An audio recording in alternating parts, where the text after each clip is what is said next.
हिली जमालपुर बोटार धार से डीजे पियोतोस पहान की प्रस्तुति में गायक डीजे तपस पहान रायगंज पोआलतोर से हिली बोटार धार जमालपुर पे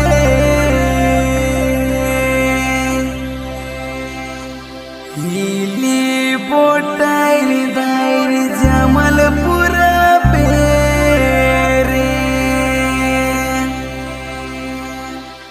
गुया तो जे बदकारी सिला बना तो ना बुलावे डीजे आनंद जुबली चौक नाथ्या नए गानों की प्रस्तुति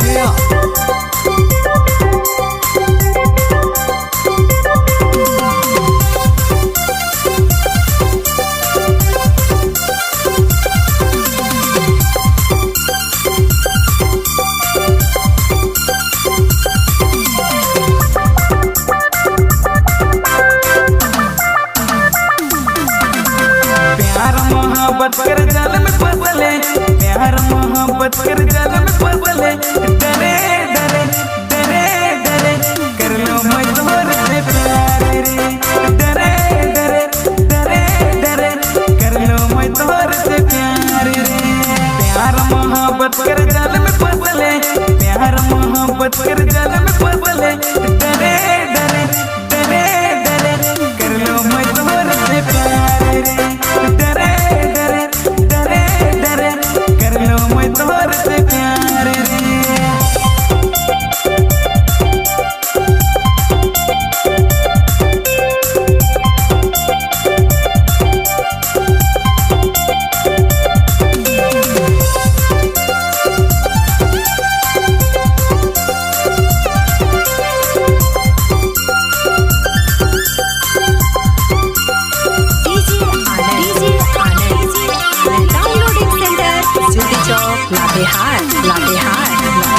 फोन करके मुकेर बुला ले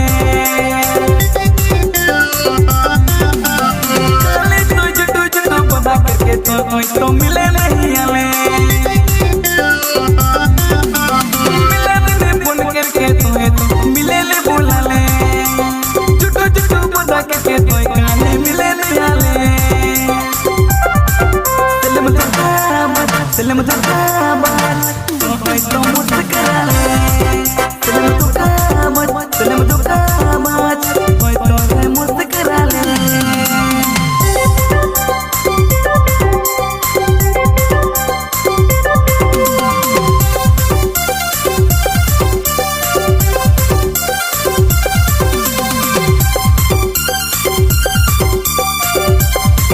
डीजे आनंद डाउनलोडिंग सेंटर जुबली चौक लातेहार हिली जमालपुर बोटार धार आवे तो है गुया रे हिली बोटार धार जमालपुर तो आवे रे डीजे पियोतोस पहान के तो है गुया ना बुलावे डीजे पियोतोस पहान के तो है गुया ना बुलावे सलम चलते आवे कोई गुया ना बुलावे सलम चलते आवे कोई गुया ना बुलावे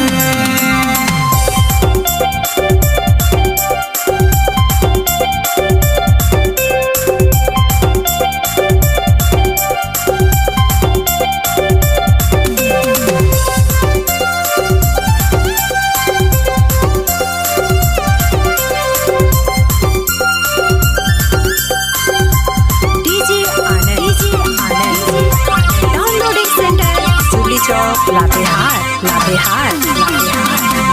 पवन मिले ले तोर इंतजार करती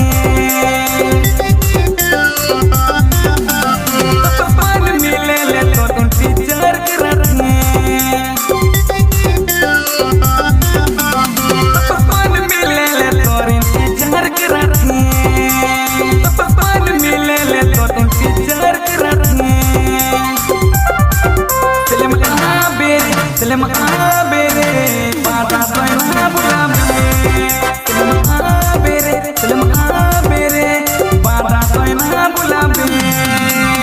प्यार मोहब्बत कर गल में फसले प्यार मोहब्बत कर गल में फसले